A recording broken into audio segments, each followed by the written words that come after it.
안녕하십니까. 오늘은 두통이란 제목으로 여러분에게 말씀드릴 시애틀의 신경내과의 신창범입니다. 오늘 제목은 이렇게 다뤄봤습니다. 뇌의 인치에 대한 경고.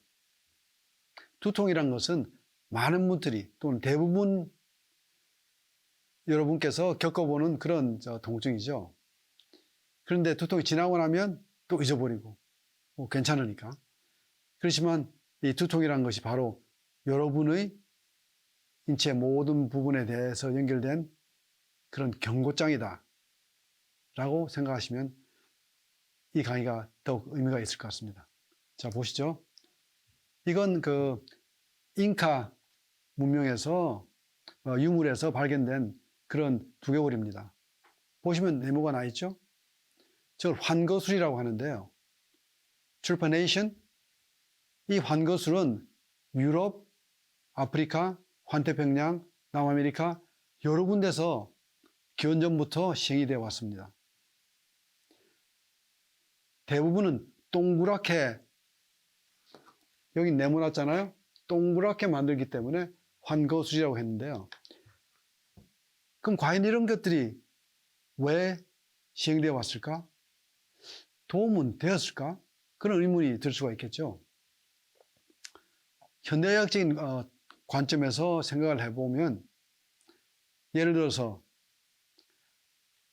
경막 외 뇌출혈이라든가 또는 경막하 뇌출혈인 경우에 이렇게 환거술을 통해서 프레셔를, 뇌에 대한 압박을 줄여들 수가 있습니다. 그래서 의미가 있는 것이죠.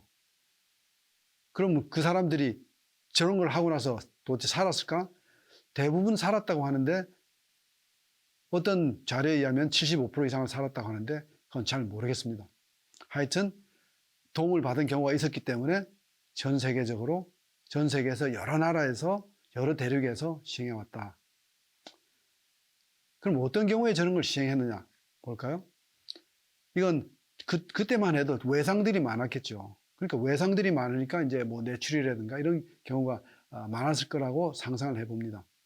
근데 이런 경우도 있습니다. 여기 그 사진을 보시면은 그림인데요. 페인팅인데요.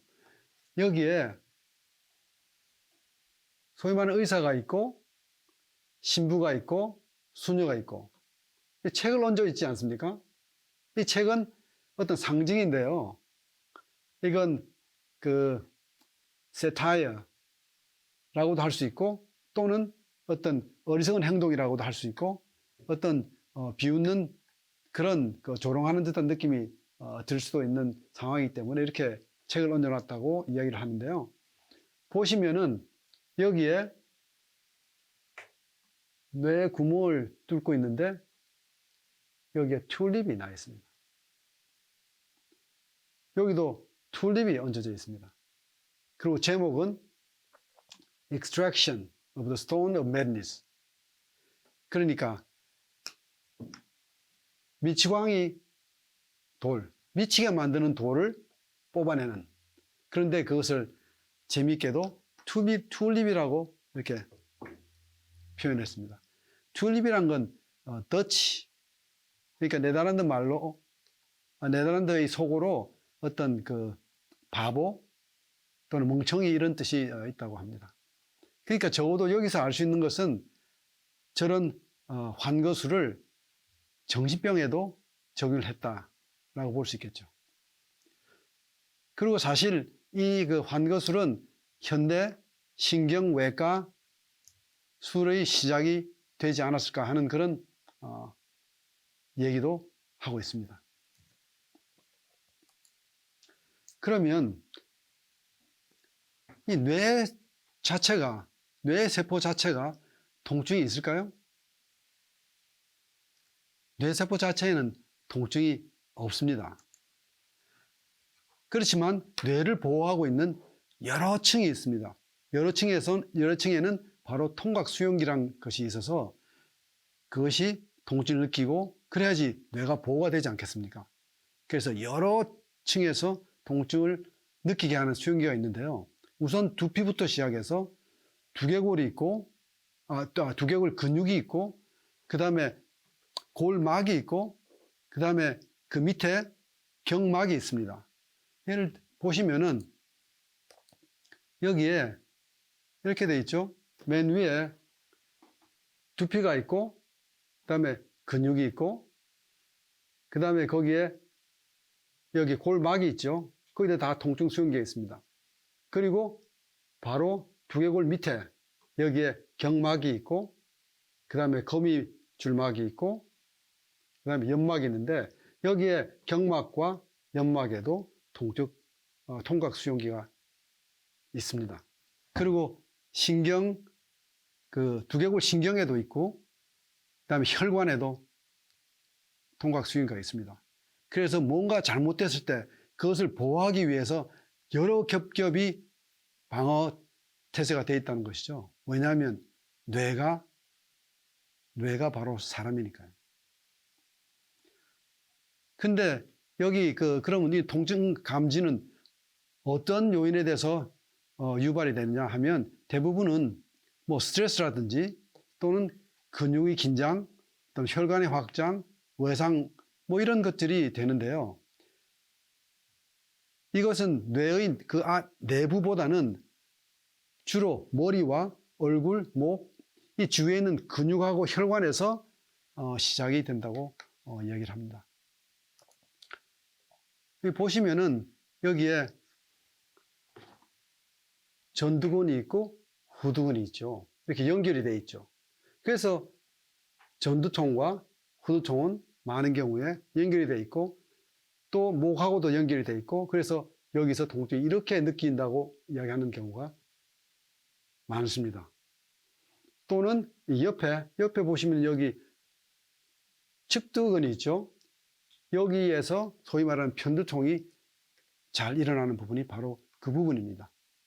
그리고 물론 다른 얼굴 모든 부분에서도 연결이 되겠죠. 그러면은 이 두통의 그 원인을 한번 보기를 하죠. 두통의 원인은 여러 가지가 있습니다.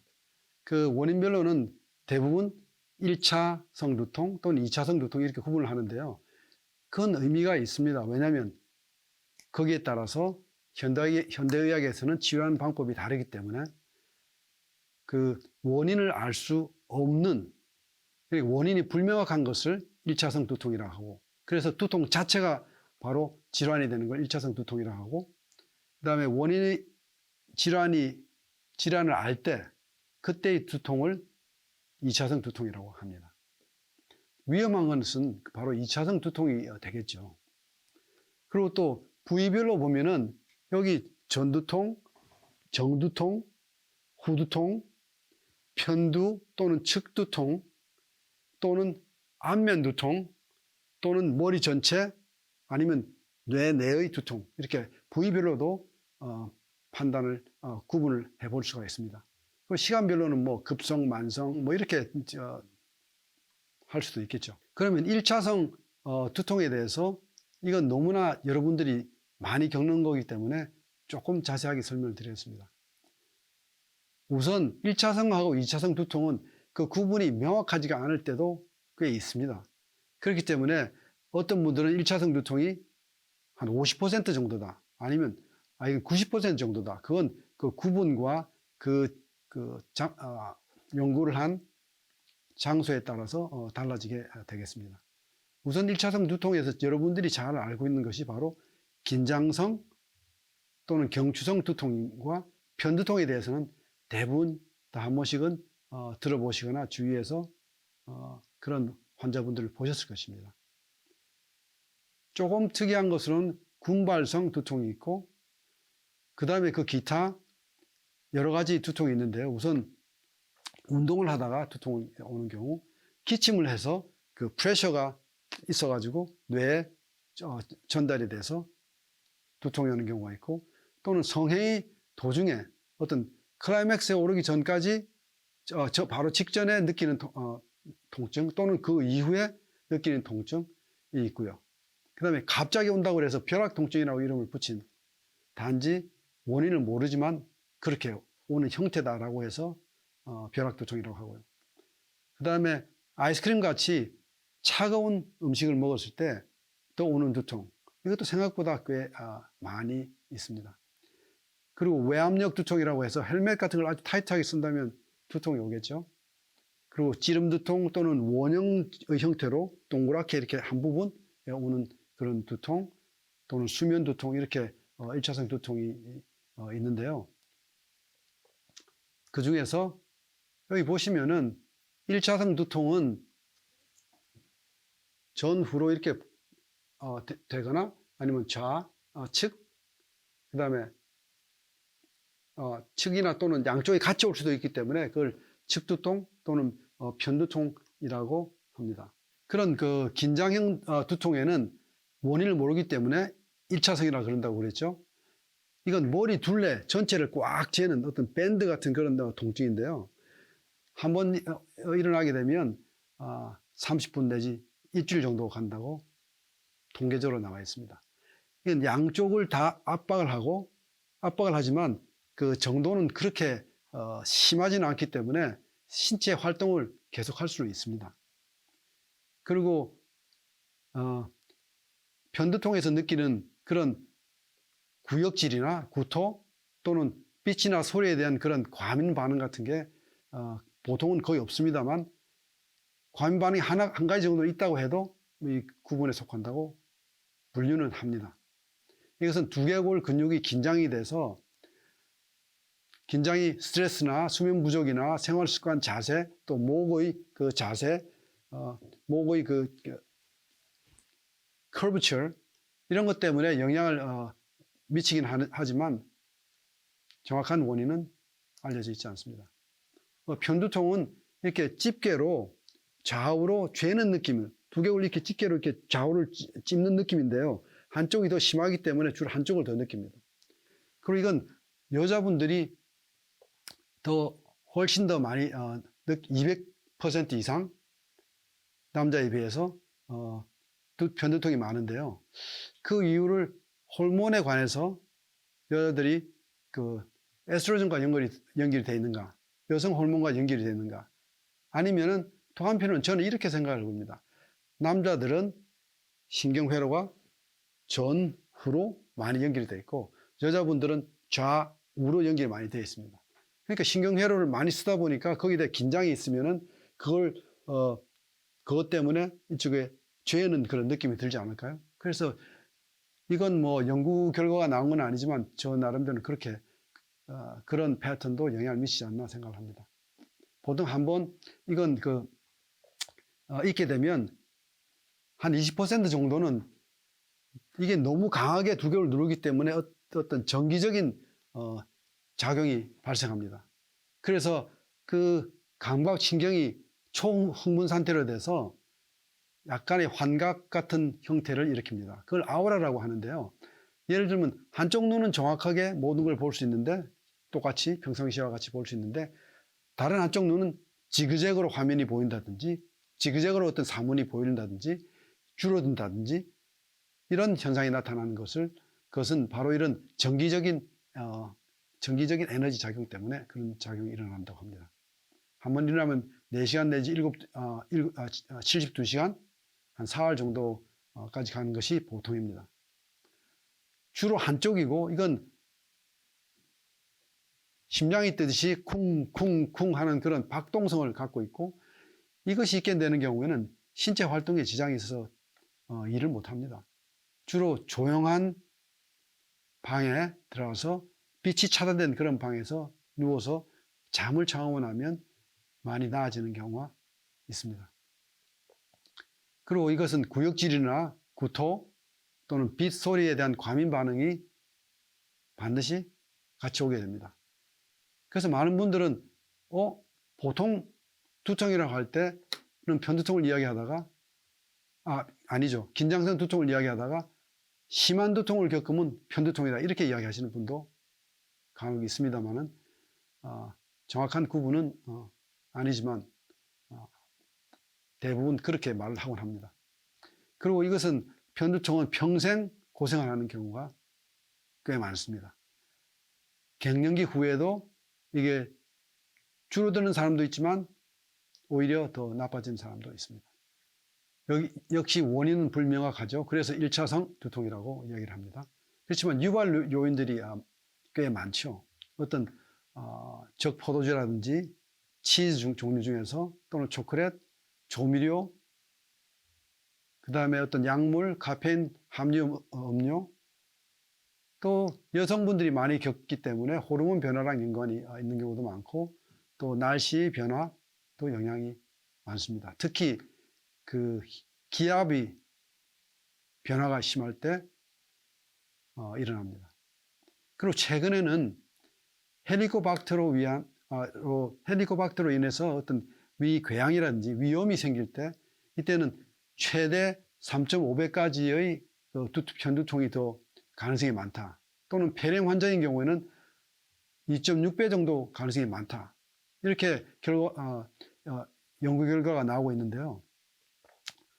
이렇게 생각해 보면 아주 심플하게 간단하게 볼 수도 있습니다. 왜냐하면 뇌는 뭘 필요로 하죠? 산소와 포도당이죠. 그러면 헬리코박터가 있고 위염이 있고 궤양이 있으면 포도당에 대한 소화에 대한 문제가 있기 때문에 포도당 공급이 잘 되지 않는다는 것과 연결이 될 수 있겠죠. 그 다음에 폐렴의 경우에는 산소의 공급이 잘 되지 않는다. 그러니까 뇌에는 그런 통증이, 특히 편두통이 오게 된다. 그렇게 간단하게 볼 수도 있습니다. 그 다음에 조금 특이한 1차성 두통으로는 이제 군발성 두통이라고 해서, 이건 올 때 그냥 갑자기 확 나타나기 때문에 석 달, 6개월 또는 1년 동안 두통이 없다가 한꺼번에 갑자기 오는 경우입니다. 이 경우에는 자율신경이 관여가 되기 때문에 굉장히 안절부절하고 초조한 느낌이 들기도 합니다. 그리고 눈, 코, 귀, 입 이런 쪽으로 다 연결이 돼서 눈물도 나고 충혈도 되고 눈동자도 줄어들고 어떤 눈꺼풀도 이렇게 처지는 현상, 코도 막히고 귀도 막히고 콧물도 나고 땀도 나고 이런 자율신경 작용이 일어나는 경우가 대부분이죠. 그리고 한번 오게 되면 꽤 오래 갑니다. 그리고 한번 이게 올 때 하루에 8번 이상 계속적으로 오기 때문에, 그래서 이름을 군발형이라고 이렇게 이름을 붙였습니다. 그러면 이제 2차성 두통에 대해서 이제 좀 말씀을 드리겠는데요. 2차성 두통은 다른 질환이 있기 때문에 다른 질환을 확인해 보는 게 중요하다. 그리고 이것은 150가지 이상의 원인이 있다라고 알려져 있습니다. 우선 2개 혹은 혈관 질환, 비혈관 2개 내 질환, 또는 항산성의 변화가 있을 때, 또 약, 화학물질 그 자체 또는 금단 현상, 또는 어떤 감염에 의한 거, 또 여러 가지 원인들이 얼굴과 눈, 코, 입, 치아, 턱관절 이런 것들이 다 연결이 되어 있습니다. 특히 이 중에서 이제 부비동도 굉장히 중요한 역할을 하고, 목도 굉장히 중요한 역할을 합니다. 그리고 외상에 의해서 나타나는 거, 두통이 있는 거, 또는 정신질환. 잠깐 조금만 이거 더 자세하게 볼까요? 특히 혈관 질환에는 갑자기 두통이 나고 구토를 느끼게 됩니다. 왜냐하면 구토를 느끼면 다시 이게 압력을, 복압을 낮춰서 머리에 뇌에 주는 압력을 낮추기 위한 그런 몸의 방어 기저가 되겠죠. 뇌졸중이나 뇌출혈이 오기 직전에 어떤 전조현상이라고 볼 수 있기 때문에 이건 굉장히 조심을 하셔야 되고 뭔가 도움을 받아야 되는 상황입니다. 뇌출혈은 여러 가지 종류가 있는데, 그건 위치에 따라서 경막괴 또는 경막하, 지주막하 또는 꽈리 같은 게 이렇게 있다가 꽈리가 터진 경우, 굉장히 통증이, 혈관이 터지니까 혈관에는 아까 통각 수용체가 있다 그랬죠. 그렇기 때문에 굉장히 평생에 느껴보지 못한 두통을 느낀다고 하시는 분들이 있습니다. 근데 이런 갑작스러운 이 혈관 질환 관련된 두통은 다른 동반 현상들이 있습니다. 그러니까 뇌졸중의 전조 현상이라고 할 수 있는, 갑자기 팔이 감각이 이상해진다든지, 한쪽 팔의 기운이 떨어진다든지, 그런 그 동반 현상이 나타나게 되죠. 그리고 외상에 의해서 뭐 요즘은 자동차 사고나 이런 것 때문에 특히 뇌진탕을 많이 겪지 않습니까?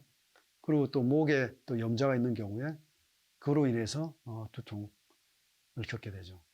그리고 그 비혈관성 두개내 질환에는 뇌 종양에 같이 이렇게 서서히 주로 아침에 기침을 하거나 아니면 변을 볼 때 용을 쓰면 그때 복압이 증가해서 두통이 나타나는 그런 그 두통도 있고요.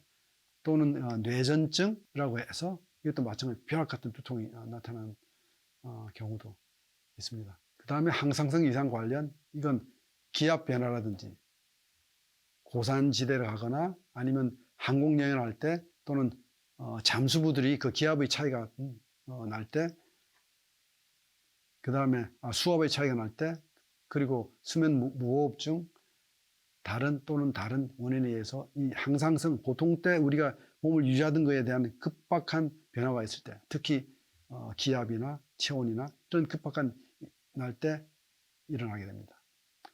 아니면은 어떤 당의 수치가 갑자기 변할 때라든지. 그리고 피임약, 발기부전, 특히 뭐 바이아그라라든가 이런 것은 그 두통을 가져올 수 있고 또 심장에 문제가 가질 수 있기 때문에 굉장히 조심을 해야 됩니다. 그리고 카페인, 코케인 그런 그 마약이라든지 또 고혈압약이라든지 진정제나 알코올 등을 끊었을 때 금단 현상이 나타나면서 두통이 오는 그런 경우가 있죠. 그리고 내막, 뇌수막 또는 거기에 염증이 됐을 때 또는 뇌 안에 뇌 자체에 염증이 됐을 때 또는 두부, 이 피부에 대상 포진이 있을 경우에 감염이 그 감염으로 인해서 통증을 심하게 느낍니다. 그리고 얼굴 전체 모든 부분하고 다 연결되어 있다 그랬죠. 문제가 있을 때 귀에서는 중이염, 내염이 있을 때, 그 다음에 눈에서는 녹내장이 있을 때, 갑자기 시력의 변화가 있을 때, 안경을 썼을 때, 도수가 맞지 않는 안경을 썼을 때, 이럴 때, 또는 턱관절에 문제가 있거나 아니면 치아에 문제가 있을 때, 그 다음에 부비동에 문제가 있을 때, 목에 문제가 있을 때, 두개골 자체에 문제가 있을 때, 이럴 때 그로 인해서 두통이 일어납니다. 그 다음에 뇌신경통이라고 이 후두에는 그 후두신경이 세 가지 다른 신경이 있습니다. 거기에 염증이 생겼을 때 그로 인해서 후두신경통이 되기도 하고요. 또는 3차 신경통, 이거는 많이 아시죠? 여러분 얼굴에 나타나는 거. 통증이 너무 심한 경우가 많죠. 이런 경우에 뇌 신경 자체에 문제가 있기 때문에. 그 다음에는 이제 뭐 정신질환으로 인해서 여러 가지 정신질환. 그러니까 외상의 증후군, 그 다음에 어떤 attention deficit, 주의력 결핍 또는 과다 활동 장애, 우울증, 불안 장애, 그리고 무엇보다도 스트레스. 그러니까 이렇게 쭉 보시면은 이 두통이라는 것이 연결이 안 돼 있는 데가 없습니다. 그 중에 여러분들이 많이 질문을 하시는 그 고혈압이 두통을 일으키느냐. 고혈압은 물론 두통과 연관이 있습니다만은 생각보다도 드물게 고혈압인 사람들이 고혈압과 직접 연관을 해서 두통이 나타나는 경우가 드물게 나타납니다. 하지만 그게 어떤 경우냐 하면 갑자기 혈압이 180에서 그러니까 180 이상이 올라갔을 때 또는 120 그 아래 혈압이 120 이상 올라갔을 때 그때 코피를 흘리게 되고 코피는 사실 이건 방어기제죠. 프레셔 압력을 낮추기 위해서. 그 다음에 흉통이 있거나 불안 초조하거나 아니면 심하면 기절할 수도 있는 게 이런 소위 말하는 고혈압 위기에 오는데 이때 두통이 있게 되고요. 또 부신 수질에서 생기는 이 내분비계 종양으로 인해서 갑자기 심한 두통이 오는 경우가 있습니다. 이걸 갈색 세포종이라고 하는데 그게 좀 드문 현상이긴 합니다만은. 그리고 뇌빈혈인 경우에도 이거는 소위 한방에서 혈어증이라고 하는데 이것과도 연결이 되어 있는데 이건 우리가 보통 이야기하는 빈혈과는 연관이 없습니다. 그렇지만 뇌에 충분한 압력이 유지가 되지 않기 때문에 심장에서 굉장히 세게 펌프질을 해서 그것이 고혈압의 형태로 나타나는 것이죠. 그 위험 신호를 모르고 놓치게 되면 여러 가지로 더 크게 문제가 되기 때문에 두통에 관련된 위험 신호는 이건 꼭 아시는 것이 좋을 것 같습니다. 어떤 발생 상황에 관해서는 갑자기 변을 보다가 또는 운동을 하다가 성행을 하다가 이럴 때 나타나는 변화인 경우에는 혈관이 이렇게 터지는 가능성이 있기 때문에 신경을 써야죠. 그 다음에 자세 변화로 인한 악화, 즉 다시 말하면 누워있을 때는 통증이 조금밖에 느끼지 않다가 앉은 경우에는 통증이 심해진다. 그런 건 그 뇌압의 변화가 있기 때문에 앉은 경우에는 뇌압이 떨어지겠죠. 그래서 두통이 오는 겁니다. 이런 경우에도 꼭 도움을 받아야 됩니다. 그리고 갑자기 심한 두통, 평생에 한 번도 겪어보지 못한 그런 두통이다. 당연히 신경을 써야죠. 그리고 1분 내, 보통 1분 내 갑자기 두통이 심해집니다. 그런 경우에도 마찬가지고요. 점점 크리셴도로 자꾸 더 심해지고 치료 효과가 없을 때, 또 특히 어린이라든지 그 암 환자, 면역결핍 환자, 에이즈 같은 면역결핍 환자, 또는 맨 첫 번째 두통이 50세 이상인 경우, 요즘 뭐 그게 좀 40세까지 내려갔다고 이야기도 합니다만은, 그런 경우에는 반드시 검사를 받아야 되는 케이스가 됩니다.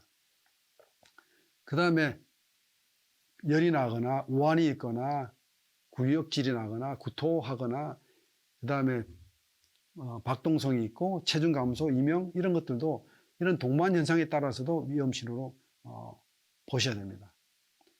그 다음에 신경이나 이런 뇌 이상이 있는 감각이 이상하다든지 저리다든지, 그 다음에 힘이 약해져, 근력이 한쪽만 약해졌다든지, 한쪽 시각이 약해졌다든지, 시력이 한쪽이 저하가 됐다든지, 경련이나 발작 이런 경우에도 위험 신호를 볼 수 있죠. 그리고 아침에 심한 경우, 밤에 수면 때문에 깨는 경우, 그런 경우에도 마찬가지입니다.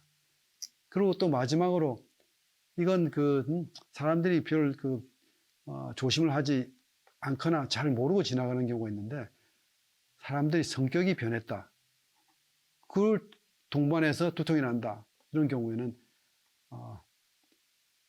왜 암이 있는지도 조사를 해봐야 되는 것이죠. 그러면 이런 두통 치료에 그럼 어떤 문제점이 있느냐? 문제점은 통각 수용기가 여러 군데 있기 때문에, 누구나 여러 군데 있기 때문에 진단도 어렵고요. 그리고 약학적 관점에서는 도대체 동물 모델이 없습니다. 왜냐하면 각기 다른 유형들의 두통을 그 동물 모델로 다 만든다는 게 그게 문제가 어렵죠. 그래서 신약 개발에도 어려움이 있고, 그 다음에 또 치료를 하는 데는 지금 내과의 치료는 시행착오적인 치료입니다. 이 약을 해봐서 안 되면 다른 약, 아니면 다른 약. 물론 편두통에는 쓰는 약이 이런 게 좀 더 낫다라고 하고 이야기는 하고 있지만, 마찬가지로 시행착오적이죠. 그리고 보톡스를 요즘 많이 합니다. 보톡스는 여러분들 미용에만 쓰는 걸로 알고 계시죠? 그렇지만 그 보톡스가 근육에 연관된 두통에 근육을 마비시키는 효과가 있기 때문에, 그리고 신경 전달 물질을 차단시키기 때문에 도움이 됩니다. 그렇지만 이건 3개월 내 6개월 정도 도움이 되고, 또 시간이 지나면서 점점 줄어들고 내성이 생깁니다. 자기장 치료라는 것도 있는데요. 이것도 도움이 되기도 합니다만은 범위가 굉장히 제한적입니다. 편두통의 일부, 그 다음에 만성 두통의 일부. 그래서 이 두통의 치료는 문제가 되는 것이 근본적인 원인이 규명이 되지 않고, 원인이 규명이 되더라도 그 규명을 제거할 수 있는 방법이 없기 때문에 그렇습니다. 그래서 좀 더 통섭적인 접근이 필요하다, 이렇게 얘기를 할 수가 있겠죠. 그러면 두통의 예방은 이거 어떻게 하느냐? 누구든지 다 이야기하고 다 알고 있는 사실입니다. 너무나 상식적인 좋은 자세, 좋은 습관, 좋은 환경, 좋은 식사 습관, 적절한 운동, 모르는 사람이 누가 있습니까? 그리고 스트레스 관리, 다 알고도 못하는 것이죠. 오늘은 여기까지 말씀을 드리는데요. 한마디로 말씀드려서 두통이 있는 경우에 이것은 우리 몸에 이상이 있다. 그것을 알려주는 신호등입니다. 그래서 두통이 왔을 때 절대 무시하지 마시고요. 뇌란 것은 바로 우리의 장도 장도 제2의 뇌라고 하지 않습니까? 그리고 우리 뇌는 직접적으로 산소와 포도당을 섭취해야 되기 때문에 우리의 심장과 폐와도 연결이 되어 있습니다. 그래서 그리고 호르몬 체계와도 연결이 되어 있죠. 그래서 뇌의 건강은 바로 여러분의 건강입니다. 두통이 뇌의 건강에 문제가 있다고 신호를 보낼 때 반드시 여러 가지 형태로 도움을 받으시기 바랍니다. 그 중에서도 다음번에 자세히 말씀드릴 종부 테라피를 통해서 도움을 받는 것은 너무나 쉽고 용이한 일입니다. 그러면 다음번에 좀 더 새로운 내용으로 지금까지 알려진 대부분의 의사들이 알고 있는 내용을 말씀드렸습니다만은 다음번에는 조금 더 종부 테라피와 연결해서 말씀을 드리겠습니다.